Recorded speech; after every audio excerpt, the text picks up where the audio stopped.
श्रीमन्नारायण। आज हम सभी एकादशी के पावन व्रत के उपलक्ष्य उपस्थित हुए हैं और जानेंगे कि वेद शब्द की उत्पत्ति कैसे। वेद प्रणिहितो धर्म यधर्मस्तद्विप्रवयः वेदो नारायण साक्षात् स्वयंभूरिति सुश्रुमा। अर्थात वेदों ने जिन कर्मों का विधान किया है वे धर्म है और जिनका निषेध किया है वे अधर्म है। वेद स्वयं भगवान के स्वरूप हैं, वे उनके स्वाभाविक श्वास प्रश्वास एवं स्वयं प्रकाश ज्ञान है, ऐसा कहा गया।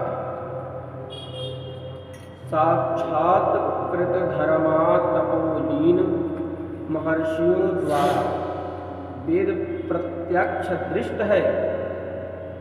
विद्यमान पदार्थ ही दृष्ट होता, यानी जो है वही दिखेगा। अतः वेद पूर्व से ही विद्यमान है। तपस्यमान ऋषि विशेष को काल विशेष में वेद प्रत्यक्ष दृष्टिगोचर होते हैं। यही उन ऋषियों का ऋषित्व है, ऐसा जाना। वेद शब्द के व्युत्पत्ति मूलक अर्थों से उपर्युक्त सभी विषय स्पष्ट होते हैं। पाणिनीय व्याकरण के अनुसार विभिन्नार्थक 5 विध धातुओं से वेद शब्द निष्पन्न होते हैं। विध धातु कितने हैं? 5 विध धातु हैं, उससे वेद शब्द निष्पन्न होते हैं जो विभिन्न अर्थों को अभिव्यक्त करता है।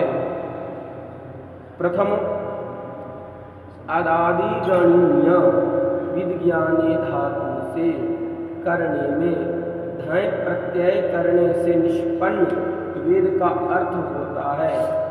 वेत्ति जानाति धर्मादि पुरुषार्थ चतुष्टयोपायान अनेना इति वेदः। अर्थात जिसके द्वारा धर्म अर्थ काम तथा मोक्ष रूप पुरुषार्थ चतुष्टय को प्राप्त करने के उपायों को जानते हैं उसे वेद कहते हैं।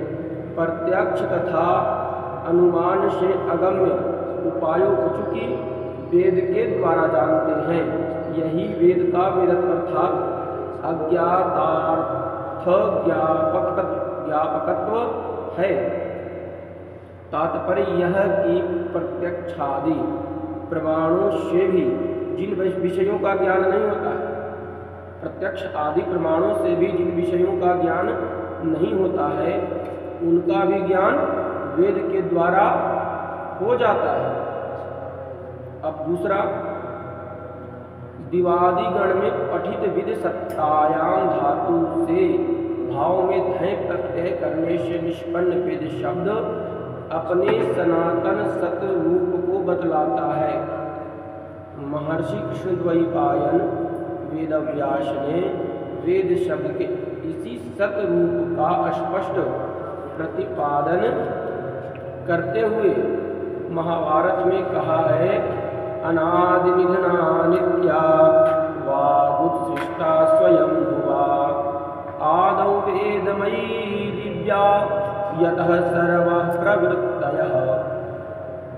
तृतीय तौदादिक विद्रिलाभे धातु से करने में धय प्रत्यय करने पर निष्पन्न वेद शब्द विन्दति अथवा विन्दते लभते धर्मादि पुरुषार्थान अनेना इति वेदः।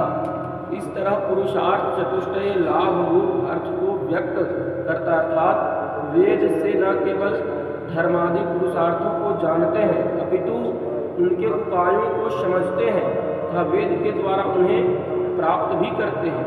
वेद निर्दिष्ट उपाय के द्वारा सविधि अनुष्ठान करने से पुरुषार्थों की सिद्धि होती है। वेद में जो उपाय बताए गए हैं कि इस प्रकार से जिस भी अनुष्ठान को संपन्न किया जाएगा उसके द्वारा जिस पुरुषार्थ की कामना की जाएगी वह पुरुषार्थ सिद्धि होती है। अब चतुर्थ, रुधादि गणीय विद विचारणे धातु से कारण अर्थ में धय प्रत्यय के योग से निष्पन्न वेद शब्द विन्ते विचारयति सृष्टियादि प्रक्रियायाम अनेना इति वेदः। इस प्रकार सृष्टि प्रक्रिया विचार रूप अर्थ को अभिव्यक्त करता है। तात्पर्य यह है कि युग के आरंभ में विधाता जब नूतन सृष्टि निर्माण की प्रक्रिया के विचार में उलझे रहते हैं, यानी विधाता जब नूतन सृष्टि करने के लिए विचार करते हैं और इसमें वो उलझे रहते हैं प्रक्रिया में, कैसे होगा, किस प्रकार होगा, इन विचारों में उलझे रहते हैं, तब नारायण अपने वेद स्वरूप से ही उनकी समस्या का समाधान करते हैं और विधाता वेद निर्देशानुसार पूर्व कल्प की तरह नई सृष्टि करते हैं। यानी भगवान नारायण जो है वेद का स्वरूप धारण करते हैं, यानी वेद भगवान नारायण के ही स्वरूप हैं। तो महर्षि व्यास ने श्रीमद् भागवत में इस विषय को स्पष्ट करते हुए कहा है। श्रीमद् भागवत भी प्रमाण है इसके लिए। सर्ववेदमयेनेदमात्मनात्मयोनिना यथा पूर्वं यास्यमय्यनुसेरते। परमात्म योगी भगवान नारायण ने अपने सर्ववेद स्वरूप से सृष्टि प्रक्रिया में किं कर्तव्य विमूढ़ सृष्टा को निर्देश दिया कि कल्पांत काल में मेरे स्वरूप में अवस्थित जो प्राणी हैं उनकी यथा पूर्व कल्प के अनुसार ही सृष्टि करें। ऐसा उपदेश कर भगवान के अंतर्हित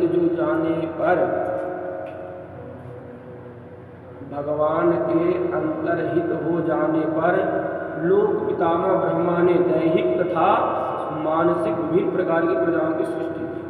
इससे स्पष्ट होता है कि वेद के द्वारा ही सृष्टि प्रक्रिया का निर्देश मिलता है, यानी वेदों के द्वारा ही सृष्टि प्रक्रिया आरंभ हुआ। पंचम जानेंगे, पंचम किस धातु से? चुरादि गणीय विद चेतनाख्यान निवासेषु। इस विद धातु से चेतन, ज्ञान, आख्यान तथा निवास, इन तीन अर्थों का करण अर्थ में धय प्रत्यय करने से निष्पन्न वेद शब्द सृष्टि के आदि में पूर्व कल्प के अनुसार कर्म, नाम आदि का आख्यान होना अर्थ प्रतीत होता है। वेद के इसी अर्थ को सुयुक्त करते हुए महर्षि मनु ने लिखा, सर्वेषां तुष नामानि कर्माणि च पृथक् कृतं पृथक् पृथक्। सर्वेषां तुष नामानि कर्माणि च पृथक् पृथक्। वेद शब्देव एवादौ पृथक् संस्थांश्च निर्मम। अर्थात प्रलय के बाद नूतन सृष्टि के आरंभ में विधाता वेदाख्यान के अनुसार वस्तु, जगत के नाम, कर्म, स्वरूप आदि का विधान करते हैं, जिससे पूर्व कल्प के अनुसार ही इस कल्प में भी नामादि का व्यवहार होता है। यानी वेद के द्वारा ही, वेद के अनुसार ही वस्तु, जगत के नाम, कर्म, स्वरूप आदि का विधान होता है। यानी वेद के द्वारा ही नाम आरंभ हुआ, वेदों के अनुसार ही कर्म आरंभ हुआ और वेदों के अनुसार ही स्वरूप आदि का विधान हुआ है, जिससे पूर्व कल्प के अनुसार ही इस कल्प में भी नाम आदि का व्यवहार होता है। उपर्युक्त विभिन्नार्थक 5 धातुओं से निष्पन्न वेद शब्द के अर्थों में सभी विषय समाविष्ट हो जाते हैं।